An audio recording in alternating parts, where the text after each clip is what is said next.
Hi everyone, welcome to Aluthsl new English program. ඔන්න new කියන්නේ අද ඉඳන් ඇත්තටම new program එකක් තමයි යන්නේ. So what is that? අපි මේ lessons පටන් ගන්නකොටම කිව්වා we will be focusing on spoken English as well කියලා.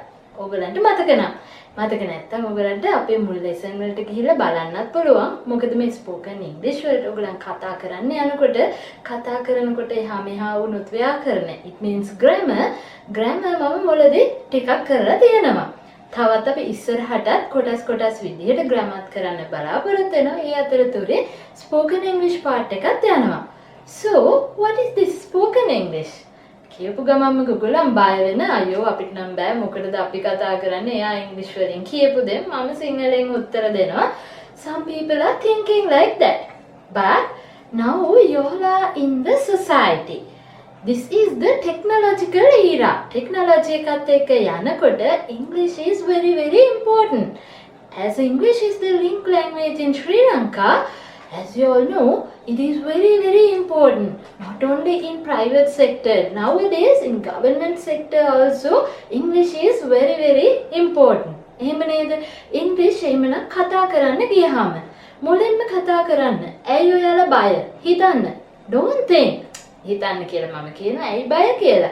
හිතන්න ගත්තට ඔයා එච්චර හිතන්න එපා. මම බයයි.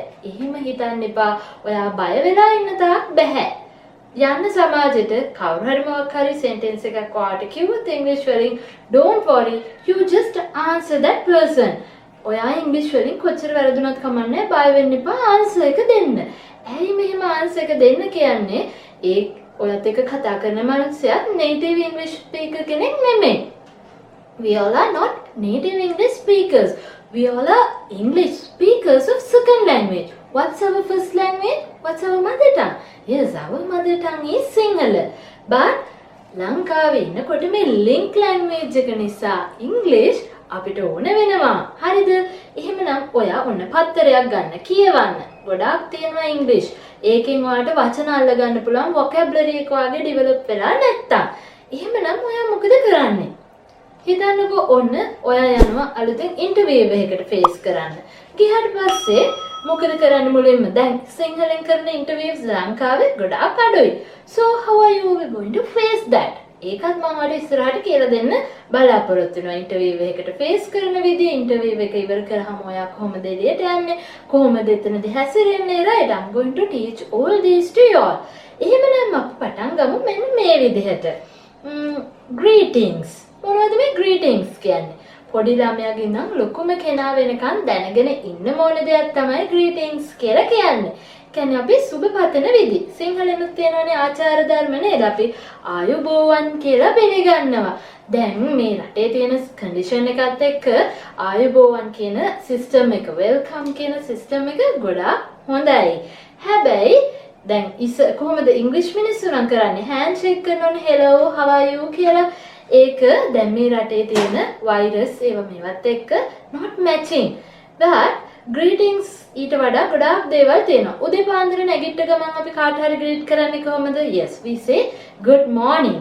ඊට පස්සේ දවස පුරාම greet කරන එක විදි තියෙන මේ දවස පුරාම. හරිද? ඊට පස්සේ තවත් කොහරි තැනකට ගියාම හිතන්න වෙඩින් එකකට ගියා, හිතන්න ඔයා ඔෆිස් එකට ගියා. There may be so many things that you can greet. හරිද? මේ වාක්‍ය ටිකක් ඔයා අල්ලගන්න. මේවයින් ටිකක් අල්ලගත්තාම ටික එකම දේ හැමදාම කතා කරාම ඔයාට ආසාවක් එනවා. ඒ ආසාවත් එක්ක ඔයා තවත් කතා කරන්න පෙළඹෙනවා. right. first එහෙමනම් අපි ඔන්න දැන් ඔයා ඔෆිස් එකක වැඩ කරන කෙනෙක් කියලා හිතාගෙන මම යනවා. හරිද? බලමු greet කරන ඔෆිස් එකේදී කොහොමද ඒක කරන්න කියලා. හරි? ඔන්න තියෙනවා බලන්න. at place of work. ඔයාගේ වැඩ කරන තැන කියලා හිතන්නකෝ. ඔයාගේ නම අතුල කියලා හිතන්න. right? Athula to his boss. කියනවා good morning sir. උදේම යනකොට මුක් කරගෙන මූණ හරි නැති කරගෙන ගියොත් තැනකට හරි නෑනේ. කාව හරි දකින්නකොට good morning කියාගෙන යන්න ඕනේ. That is good. එහෙනම් ඔන්න good morning sir. Then again පෙරලලාට boss will say good morning Athula. How are you this morning? ඒ විදිහට අහන්න පුළුවන්. How are you this morning? අහුවොත් ඔයා දෙන්න මොකද්ද උත්තරේ?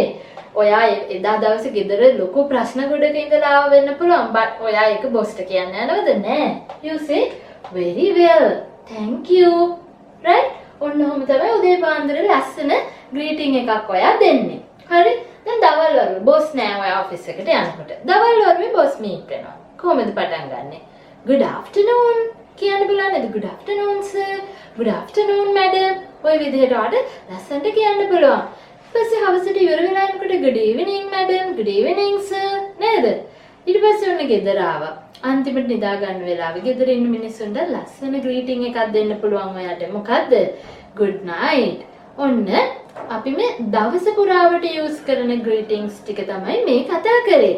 ඊළඟට අපි බලමු කොහොමද ඔයා good bye කියන්නේ කියලා friend කෙනෙක්ට. දවස තුල මොකක් හරි වැඩ ප්‍රමාණයක් ඔයා කර කර ඉඳලා මේක ඉවර කරලා යනකොට good bye කියන්නේ කොහොමද කියලා බලමු. හරිද? ඔන්න මෙහෙම කරන්න පුළුවන් ඔයා. good bye කියනකොට කාට හරි. ඒ කියන්නේ වැඩක් ඉවර වෙලා යනකොට. මේ වගේ බලන්න. I'll talk to you later. I must go now. See you. See you කියන්නේ නැවත හමු වෙමුනේ. Right. I'll talk to you later. මම ඔයාට පස්සේ කතා කරන්නම්. I must go now. මම දැන් යන්න ඕනේ. See you. එතකොට ඒ අහන් ඉන්න කෙනා තෙල්ලා ඔයාට කියයි see you. Right? එහෙනම් දැන් කවුරු හරි කෙනෙක් ඔයාට මේ වගේ ගොඩක් කිව්වොත් ඔයත් ගොඩාක් දේවල් කියලා උත්තර දෙන්න ඕනේ නෑ. ඔයත් just say see you. Right. ඊට අමතරව තවත් විදි දෙනවා. අපි බලමු. Right. ඒ වගේම මම කිව්වා මෙන්න මෙහෙමත් කියන්න බලනවා. කෙනෙක් කෙනා well I suppose I would better be getting on. Thank you very much for coming in to see me. That's not a problem. Bye. And you say finally bye. මෙන්න කවුරු හරි ඔයාලට මෙහෙම කියනවා කියලා හිතන්න. දැන් මේ අතුල මේ බොස් ඒ විදිහට හිතාගෙන යන්නත් පුළුවන්. Right? Well, I suppose I'd better be getting on. මං ගියා නම් හොඳයි කියලා මම හිතනවා. Right?